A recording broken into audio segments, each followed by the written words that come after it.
नहीं है। यही वजह है कि 2 अक्टूबर गांधी जयंती के दिन किसान मजदूर दिवस के रूप में कांग्रेस मनाएगी। कांग्रेस जगह जगह आंदोलन की भी रणनीति बना रही है। कार्यकर्ताओं को घर घर जाकर किसानों से मिलने की रणनीति पर भी कांग्रेस काम करेगी। कांग्रेस का मानना है कि कानून वापस हो ना हो, लेकिन बीजेपी के खिलाफ कम से कम माहौल बनेगा। और इसी मुद्दे को लेकर आज शाम 5 बजे मुख्यमंत्री भूपेश बघेल विधायकों के साथ वर्चुअल मीटिंग भी करेंगे और विधायकों पर आंदोलन की बागडोर सौंपी जा रही है। छत्तीसगढ़ में कृषि सुधार कानून को लेकर लगातार विरोध प्रदर्शन जारी है और कांग्रेस जितनी जल्दी इस मुद्दे को छोड़ना नहीं चाहती है और कांग्रेस का कहना है कि वो लगातार सड़क पर उतरेगी। पिछले दिनों राजीव भवन से लेकर प्रदेश कांग्रेस जो मुख्यालय राजीव भवन से लेकर राजभवन तक के पैदल मार्च भी कांग्रेस ने किया था। और इसके बाद में अगर हम बात करें तो 2 अक्टूबर को भी कई आयोजन किए जा रहे हैं। आने वाले समय में भी कई आयोजन किए जाएंगे और खासतौर पर इसकी जिम्मेदारी विधायकों को भी सौंपी जा रही है कि अपने अपने क्षेत्रों में वो किस तरीके से इस आंदोलन को आगे बढ़ा सकते हैं। हमारे साथ संसदीय सचिव और विकास उपाध्याय मौजूद हैं, उनसे बात करते हैं।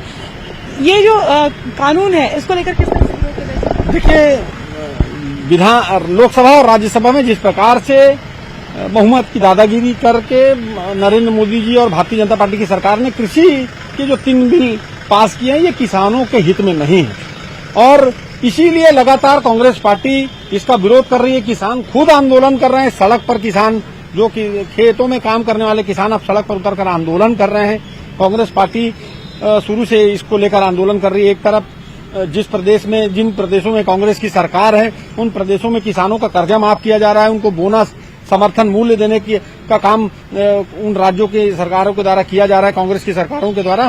दूसरी तरफ भारतीय जनता पार्टी चंद पूंजीपतियों और उद्योगपतियों के इशारों पर कृषि के क्षेत्र में भी उनको उतारने के लिए इस प्रकार के अधिनियम और बिल बना रही है, जिसमें मंडी सिस्टम खत्म होगा, एमएसपी जो मार्केट सपोर्ट प्राइस है, मिनिमम सपोर्ट प्राइस है, वो उनको नहीं मिलेगा, समर्थन मूल्य की बात है वो उसमें उनको दिक्कत होगी, किसान कहीं ना कहीं परेशान होगा।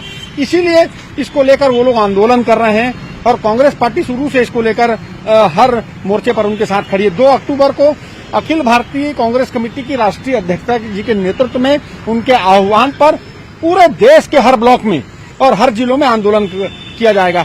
आज अगर हमारे नेता भी इस बात को कहते हैं कि आज अगर महात्मा गांधी जी होते तो जरूर इस बिल को लेकर वो सड़क पर इसका विरोध करते। तो आज ये गांधी जी का देश है, कृषि प्रधान देश है, यहाँ किसानों को उनके हक और अधिकार पर क्वेश्चन मार्क लगने वाला है, उसको लेकर कांग्रेस पार्टी लड़ाई लड़ रही है। तो ये अगर हम बात करें तो विधायक भी अपने अपने इलाके की जिम्मेदारी संभालेंगे और क्या ये भी बात आ रही है कि कार्यकर्ताओं को कहा गया कि घर घर जाएं, किसानों से संपर्क करें? देखिए, अगर किसानों के विरोध का कोई बिल आया है, किसानों के अहित करने वाला कोई बिल आया है, तो अकेला किसान उससे प्रभावित नहीं होगा। किसान एक चेन है जिससे व्यापारी है, उसमें काम करने वाले लोग हैं, ट्रांसपोर्टर हैं, कंज्यूमर हैं, जो तमाम प्रकार के लोग हैं। लेकिन इस बिल से मुनाफाखोरी, कालाबाजारी, जमाखोरी ये सब होने वाला है। तो ये सब आखिरी इंसान तक, पहले आदमी से लेकर आखिरी इंसान तक ये पहुंचेगा। इसकी शुरुआत होने वाली है। इसको रोकने की लड़ाई कांग्रेस पार्टी ने शुरू कर दी है और जिस प्रकार से संविधान अनुच्छेद की बात है, 254(2) की बात है, उसमें भी विधानसभाओं में किस प्रकार से हम अपने हक की बात को कर सकते हैं, वो तमाम चीजों को लेकर कांग्रेस पार्टी अलग अलग रणनीति बना रही है। बिल्कुल, पिछले मोहन मरकाम के साथ में तमाम कांग्रेस पार्टी के विधायक सांसद हैं वो सड़क पर उतरे थे। उसके साथ ही अब विधायकों को जिम्मेदारी दी जा रही है और विधायकों के साथ ही कार्यकर्ताओं से भी कहा गया है कि घर घर जाके किसानों से संपर्क करें और उन्हें बताएं कि इस बिल की खामियां क्या है। तो जाहिर तौर पर कांग्रेस का कहना है कि वो जब तक ये कानून वापस नहीं हो जाता तब तक मोर्चा खोले रहेगी। देखना यह है कि इन तमाम विरोध प्रदर्शन का आने वाले समय में होता क्या है, लेकिन ये जरूर है कि कांग्रेस इतनी जल्दी इस मुद्दे को छोड़ने वाली नहीं है। कैमरा पर्सन सुरेश पासी के साथ ममता लांजेवाल, न्यूज 18 छत्तीसगढ़, रायपुर। और ज्यादा जानकारी के साथ सहयोगी ममता लाइव जुड़ गई है। ममता, एक बहुत ही अहम बात है, कांग्रेस का मानना है कि कानून वापस हो ना हो लेकिन बीजेपी के खिलाफ माहौल जरूर बन जाएगा। तो क्या ये सिर्फ चुनाव को लेकर ही है, चुनाव के चलते ये माहौल बनाने की कोशिश है, या वाकई में कृषि विधेयक का विरोध चल रहा है प्रदेश में?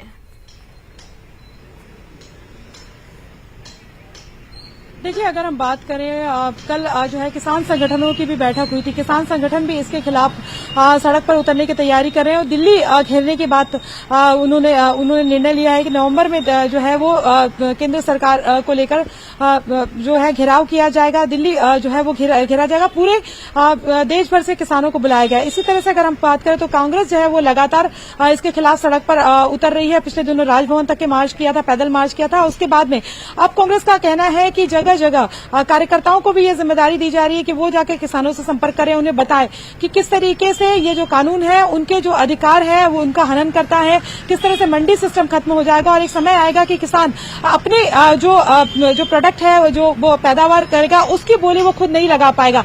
धीरे धीरे जो समर्थन मूल्य वाली जो बात है, उनका कहना है, कांग्रेस का कहना है कि अभी भी जब समर्थन मूल्य सरकार देती है उसके बाद भी वो व्यापारी खरीदते हैं, वो समर्थन मूल्य के बराबर किसानों से उनकी उपज नहीं खरीदते हैं। उसके साथ तमाम तरह के पेंच लगाकर कहीं न कहीं किसानों को इस तरह से उलझा देते हैं कि वो नुकसान पे ही चले जाते हैं। आने पौने दाम पे अपना जो उत्पाद है वो बेचने के लिए जो तैयार हो जाते हैं, अपनी फसलें बेचने के लिए तैयार हो जाते हैं। तो यही वजह है कि कांग्रेस का कहना है कि ये लगातार विरोध जो है वो जारी रहेगा। आपका तमाम जानकारी के लिए। तो कांग्रेस पूरा माहौल बनाने की कोशिश में है।